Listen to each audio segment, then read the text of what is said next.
Corona महामारी के second wave का मुकाबला कर रहा है।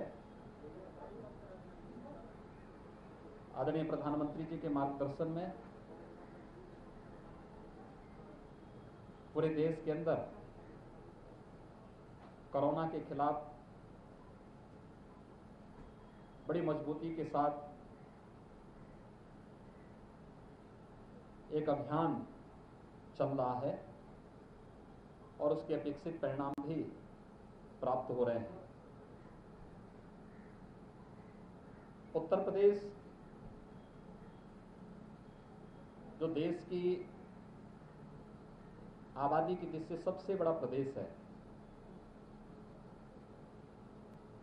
उत्तर प्रदेश कोरोना की सेकेंड वेव के खिलाफ मजबूती के साथ लड़ रहा है।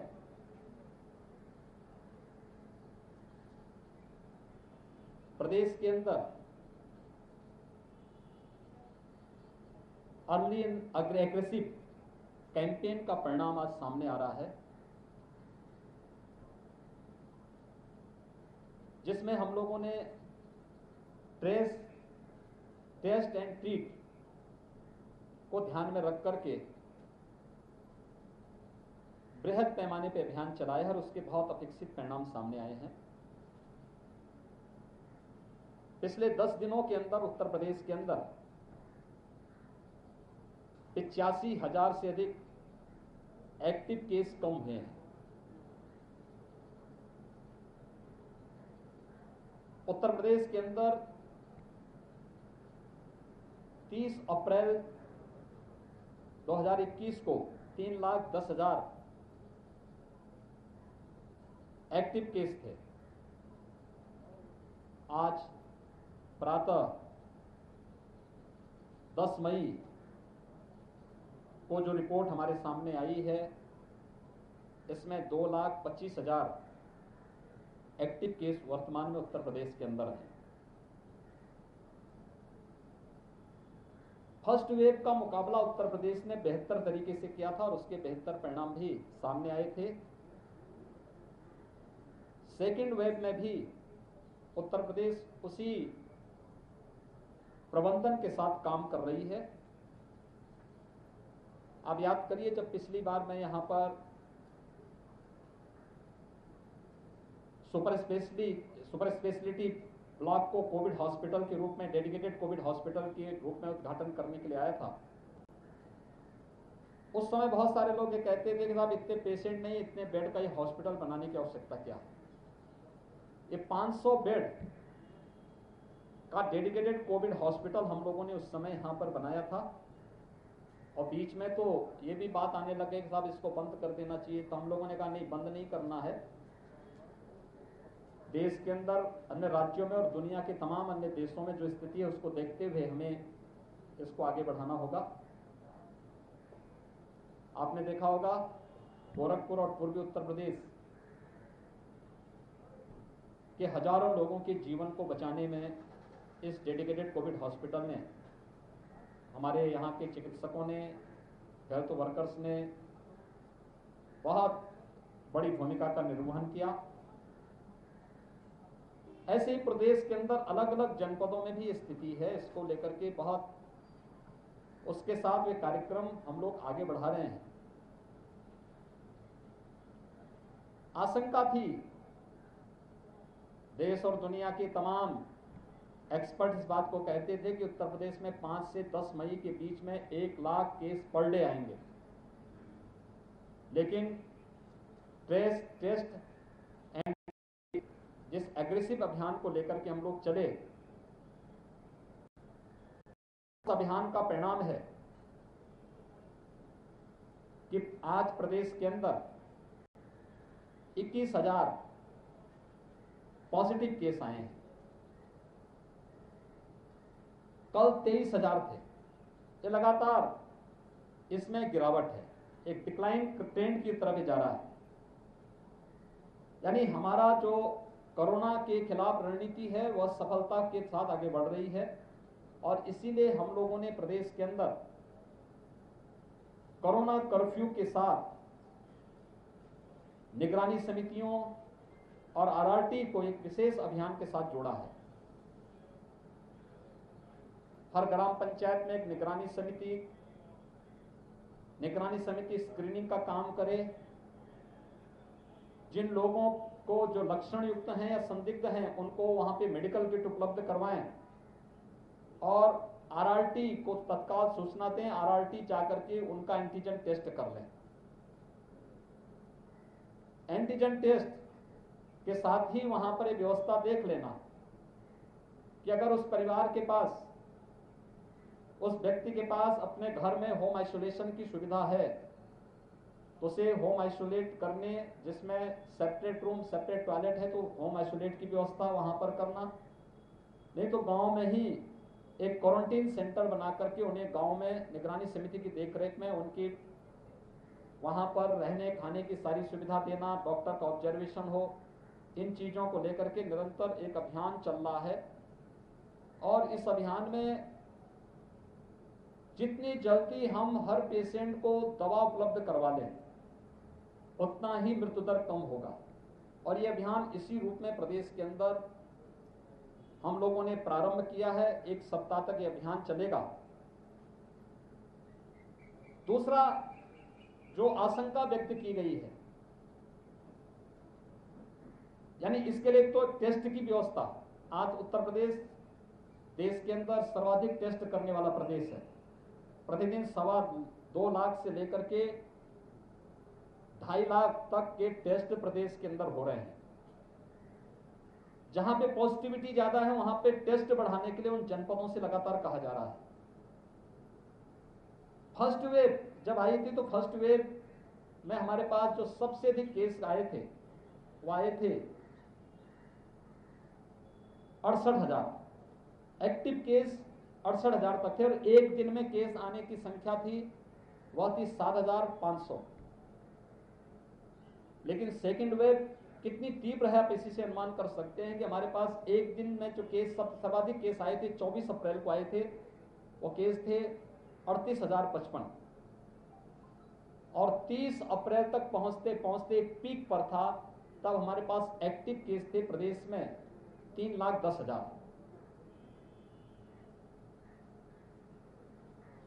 यानी कई गुना 68,000 की तुलना में अगर आप देखेंगे तो ये कई गुना ज्यादा है। ऐसे ही 7,000 की तुलना में आप 38,000 को देखेंगे तो ये 5 गुना से, यानी 5 गुना से ज्यादा आ जाता है। ये जो स्पीड है इसी में इतने ही तेजी के साथ ऑक्सीजन की आपूर्ति की भी मांग हुई। हम आभारी हैं आदरणीय प्रधानमंत्री जी के, भारत सरकार के, कि पहली बार देश के अंदर ऑक्सीजन के लिए वायुसेना के विमानों का उपयोग किया गया। ऑक्सीजन एक्सप्रेस चली है। हम राज्य के अंदर, जब प्रदेश के अंदर कोविड की फर्स्ट वेव थी तब हमारी ऑक्सीजन की आपूर्ति प्रदेश के अंदर, उसमें राज्य सरकार को कुछ भी नहीं करना होता था। मेडिकल कॉलेज का ऑक्सीजन प्लांट के साथ अपने एग्रीमेंट होते थे, उस एग्रीमेंट के अनुसार ऑक्सीजन मिलता था। या फिर जंबो सिलेंडर से, या उन्होंने एयर सेपरेटर यूनिट लगाए थे, उसके माध्यम से उनका काम चलता था। लेकिन अचानक ऑक्सीजन की डिमांड प्रारंभ हुई। फर्स्ट वेव में 300-350 मीट्रिक टन ऑक्सीजन की खपत उत्तर प्रदेश में थी और कल हम लोगों ने 1,000 मीट्रिक टन से ज्यादा की ऑक्सीजन की आपूर्ति प्रदेश में की है, जिसमें हम लोगों ने वायुसेना के विमानों का उपयोग करते हुए यहां से खाली टैंकर भेजे, वहां से ऑक्सीजन एक्सप्रेस के माध्यम से लिक्विड मेडिकल ऑक्सीजन हॉस्पिटल और मेडिकल संस्थान में हर एक जनपद में पहुंचाने का कार्य किया। यहां पर गोरखपुर में भी, गोरखपुर और बस्ती कमिश्नरी के लिए लिक्विड मेडिकल ऑक्सीजन की आपूर्ति टैंकर के माध्यम से भी और ऑक्सीजन एक्सप्रेस के माध्यम से भी यहां पर आपूर्ति करने की व्यवस्था की गई है। गोरखपुर में, चूंकि यह पूर्वी उत्तर प्रदेश का स्वास्थ्य सेवा का एक प्रमुख केंद्र है, उत्तर और पश्चिम बिहार की भी एक बड़ी आबादी गोरखपुर में स्वास्थ्य सुविधाओं के लिए आती है, उसको ध्यान में रखते हुए अब तक यहाँ पे जितने बेड्स थे उनको और सुविधायुक्त बनाने के लिए बीआरडी मेडिकल कॉलेज में भी ऑक्सीजन की आपूर्ति बढ़ाने के साथ ही यहाँ पे बेड्स की संख्या बढ़ाने के लिए वेंटिलेटर उपलब्ध कराए गए हैं।